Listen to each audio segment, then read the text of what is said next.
ಮಕ್ಕಳಿಗೆ ಗುಣಾತ್ಮಕ ಶಿಕ್ಷಣ, ಪೌಷ್ಟಿಕ ಆಹಾರ ಮತ್ತು ಅವರಲ್ಲಿರುವ ಪ್ರತಿಭೆಯನ್ನು ಗುರುತಿಸಿ ಬೆಳೆಸುವ ಕೆಲಸವನ್ನು ಮಾಡಲಾಗುವುದು ಎಂದು ಶಾಲಾ ಶಿಕ್ಷಣ ಮತ್ತು ಸಾಕ್ಷರತಾ ಇಲಾಖೆ ಹಾಗೂ ಜಿಲ್ಲಾ ಉಸ್ತುವಾರಿ ಸಚಿವರಾದ ಎಸ್ ಮಧು ಬಂಗಾರಪ್ಪ ಹೇಳಿದರು.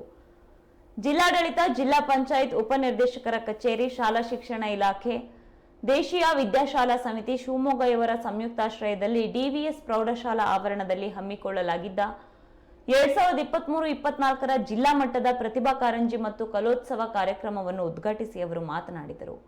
ಮಕ್ಕಳಲ್ಲಿರುವ ಪ್ರತಿಭೆ ದೇಶದ ಆಸ್ತಿ. ಅದನ್ನು ಉಳಿಸಿ ಬೆಳೆಸುವ ಕೆಲಸವನ್ನು ಮಾಡಲಾಗುವುದು. ಗುಣಮಟ್ಟದ ಶಿಕ್ಷಣದೊಂದಿಗೆ ಮಕ್ಕಳಲ್ಲಿರುವ ಪ್ರತಿಭೆ, ಕಲೆ, ಕ್ರೀಡೆಗಳಿಗೆ ಹೆಚ್ಚಿನ ಒತ್ತು ನೀಡಲಾಗುವುದು ಎಂದರು.